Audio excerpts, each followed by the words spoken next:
Okay, so we were in the middle of this worksheet. We were actually on this number 3 over on the right. It says look at the formula below, p squared equals d cubed. And the first thing we did here was we took the cube root. To get rid of cubed, you have to take the cube root. To get rid of, just like to get rid of squared, you would take the square root. So we took the cube root of both sides, which gave us cube root of p squared equals d. And I would probably just turn it around because we're used to writing it this way. And now we have to know that cube root is the same thing as 1/3 power. So that's the same thing as this. Okay, and now when you have an exponent on the inside and one on the outside like this, we multiply those. If you have 2 over 1, which is like what this is, 2 over 1 times 1 over 3, that's p to the 2/3 power. So d equals p to the 2/3 power, and that's my answer. If you want to go from here to here in one step, just always know that any exponents, like something to a power, that number is going to go on top. So the 2 went on top. And if you're doing a root, whatever the root is, whatever the number is outside the radical, that goes on the bottom. So like for instance, if you had, let's go the opposite way.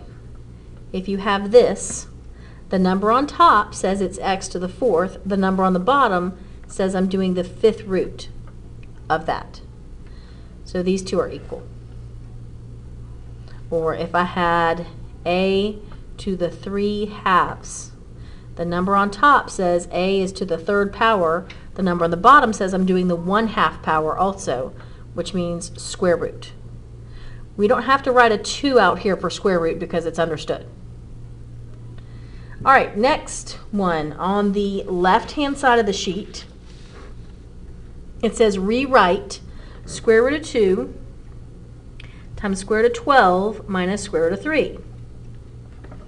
Okay, there's a bunch of ways it could be rewritten. You kind of need to keep an eye on your answer choices because when they say rewrite, they basically are just saying your answer is going to be another way of writing this.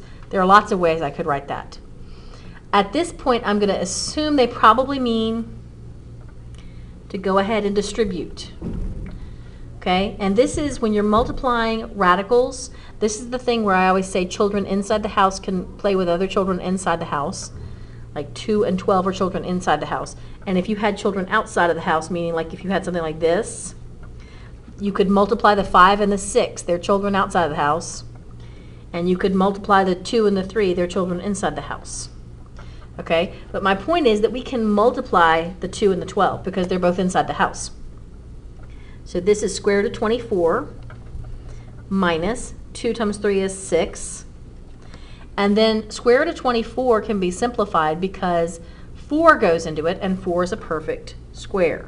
So I can change this to 4 times 6, and then square root of 4 is 2, so that becomes a 2. So I have 2 square roots of 6 minus 1 square root of 6. This is the same thing as if I had like 2x minus x. There's an implied 1 here, okay? So if you have 2 of something and you subtract 1, then you just have 1 left. Just like 2x minus 1x is just 1x.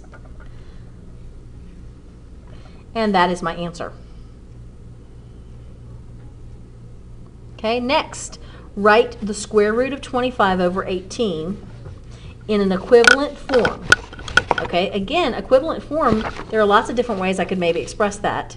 But it says where no radical has a perfect square factor, that means simplify it all the way, and there's no radical in the denominator. Okay, so this is the way we usually write them. In other words, I don't want radicals in the denominator, and I want to simplify all the radicals I do have. This means the same thing. You can separate this into 2 separate radicals as this. So square root of 25 is just 5, and on the bottom, square root of 18, 9 goes into 18 2 times. So this is like 9 times 2. So that becomes a 3. So 3 root 2. Okay, now remember you're not allowed to leave a radical in the denominator. This is kind of like having an I in the denominator. You can't leave that either. So we multiply by that radical, square root of 2 over itself. So that gives me on top 5 times the square root of 2. On the bottom, 3 times square root of 2 times square root of 2. Square root of 2 times square root of 2 is just 2. So 3 times 2 is 6 And that's my final answer. Next, toward the bottom, it says, which shows, and then it gives me this expression with a bunch of radicals right here. All of this using rational exponents for all positive values of x. Okay? So, I'm going to start with what they have there. It's a little bit hard to see because it's so tiny. Looks like it's the 4th root of x to the 4th plus the 4th root of 16x squared plus the 4th root of just plain x. Okay, so that means, well, really, instead of changing this to a fraction, I would probably go ahead and just bring this out instead of going through 2 steps, because if you're doing something to the 4th power and you take the 4th root of it, that just cancels out. That just makes x. And then all of this stuff in here is to the 1/4 power, excuse me. And then this is to the 1/4 power. Okay, now when you have a power outside and a power inside, you multiply them. Remember that this is not a power, the 16 is not a power, it's a number. So we have 16 to the 1/4 times x to the 2 times 1/4. 2 times 1/4, which you could do in your calculator if you want to, is 2/4, which is 1/2. Okay, so this is x to the 1/2 plus, and then we have x to the 1/4. Okay, the only thing left to do here is to simplify this one. 16 to the 1/4 you can do in your calculator. It's the same thing as the 4th root of 16, and that's going to be 2, because 2 to the 4th power gives me 16, so this is going to become a 2. And that is answer choice B. Okay, next, bottom right, the last one on the bottom right side of the page, right down here. Write this in an equivalent form without a square root. Okay, before I try to change the square root to a 1/2 power, I would probably want to simplify what's under here. In other words, this to the 3rd power means 4 to the 3rd times p squared to the 3rd. In other words, it's like this. 2 times 3 is p to the 6th. So I'm going to go ahead and write that right here. This is p to the 6th. 4 to the 3rd power, 4 times 4 is 16 times 4 is 64, but you can do that in the calculator. So 64 p to the 6th. That's what's underneath the radical. So I'm going to write 64 p to the 6th underneath here. The square root of 64 is just 8. The square root of p to the 6th is p to the 3rd. Okay, if you have 6 p's, and you're doing a square root to come out from underneath the square root, it has to have 2 of them. So that's 2, and then another 2, and then another 2. So there's 3 of them that come out. Okay. On the back, which expression is equivalent to the square root of x over x to the 3rd? Okay, let's look at the top there. Notice that they have fractions. So square root of x over x to the 3rd. Well, they don't all have fractions. That's one possibility. Let's see. Square root of x, x to the 3rd. I think we're going to go to fractions first. That would probably be the easiest way to do this, because then I can subtract my exponents.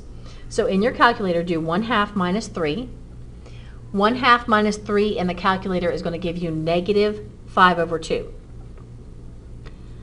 Remember that a negative exponent, means goes in the denominator. So right now it's in the numerator.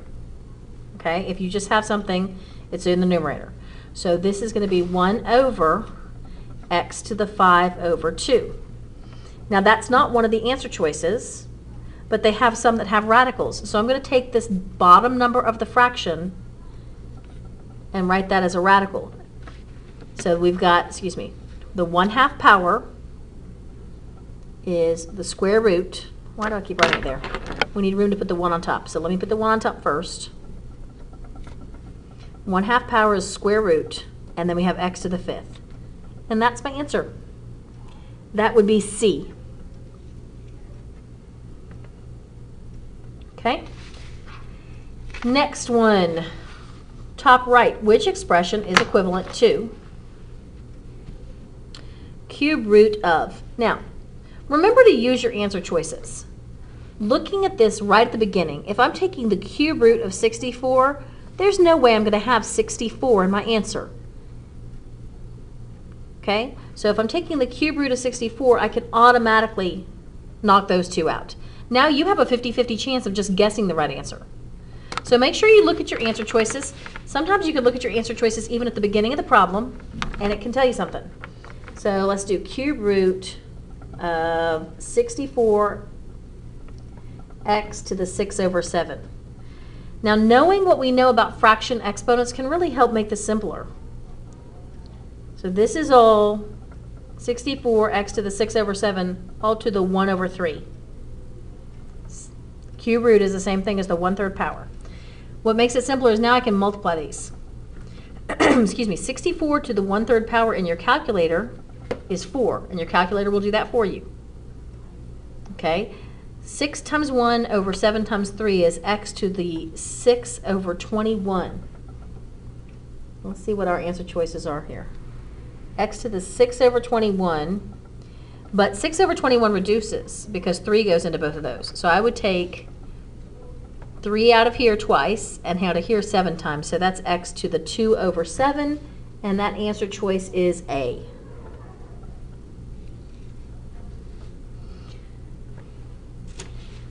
Next, we have right here, square root of 32 minus square root of 8. Square root of 32 can be simplified. So can square root of 8, actually. So square root of 32 minus square root of 8. We can't do them right there. You cannot make that 32 minus 20, excuse me. You can't say 32 minus 8 and make it 24. That does not work. That children outside the house and children inside the house, that only works for multiplication and division. You can't add or subtract radicals unless they are the same thing. So I'm going to simplify this. The biggest perfect square that goes into 32 is actually 16. Your calculator will do this for you if you put it in. Don't forget to put it in math print mode if you need to change it to math print mode if it's in classic mode. Classic is for decimal answers. Math print is for things like simplified radicals or fractions. Okay, and this becomes 4 times 2, so that's going to be a 2, also with the square root of 2. Now they're like terms. This is the same thing as having 8x's minus 2x's. So it's going to be 6x's, and my x is just square root of 2. Again, that's something the calculator will do for you, hopefully, if you know how to put it in. So 6 root 2, the answer choice is B. Which expression is equivalent to, this time they've got 16/27 underneath the radical. Again, this is a lot like one on the previous page. It had 25 over something. I can separate that. Now the top becomes 4. The bottom, 9 goes into 27, and it's a perfect square, so 9 times 3, so this becomes a 3. So on the bottom I have 3 root 3. Now it's not okay to leave square roots in the denominator, or any radical for that matter, or I. So I got 4 root 3 over, square root of 3 times square root of 3 is just 3. So this becomes 3 times 3. That's 9. So that would be answer choice D.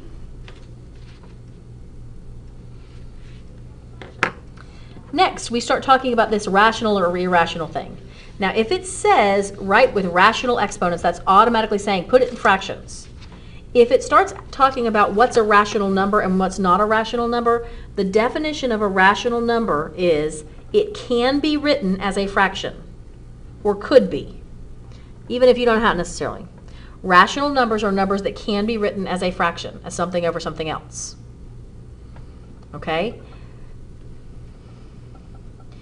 The thing is, another way, there are 2 other ways of thinking of it. Another way of thinking of it is the numbers that are not rational, irrational numbers, those are numbers that are non-repeating, non-terminating decimals. In other words, you put it in your calculator and it doesn't repeat, doesn't stop. Like pi. Pi is irrational. Okay? Another example of something that is rational, if you put like, if I had in my calculator 0.33333, that's repeating. So that's not non-repeating. Irrational numbers are non-repeating decimals. This can actually be written as a fraction. It's 1/3. Okay? So that's rational. Other numbers that are irrational, any radical that cannot be simplified any further is irrational. I is irrational. So this is mainly what you're on the lookout for. If they say, make sure you write it as a rational number, or is this going to be a rational number, you are looking to see if it's going to have any of those. If it has any of those, the answer is no, it's not rational. All right, so right here it says, look at the expression below. Is the value of the expression rational or irrational? Well, square root of 2 is irrational. And if I'm adding, that's not going to change. It's not going to become square root of 2 times square root of 2. I'm not multiplying. It's still going to change. It's still going to be a radical. So I've got 5 plus square root of 2 plus 2 square roots of 2. This is like 1 square root of 2. So I've got 1 of that plus 2 of that. That gives me 3 square roots of 2 when you're adding. You're combining like terms. That is not rational. It is irrational. Okay, so if they ask me, is it rational? That'd be a big no. Next one is directly to the right of that. Is the value of this rational or irrational? Well, let's look at what happens when I do that. Right now it looks irrational. It looks like this. But if I multiply this out, I'm going to have 5 times square root of 8 times square root of 8 is just 8.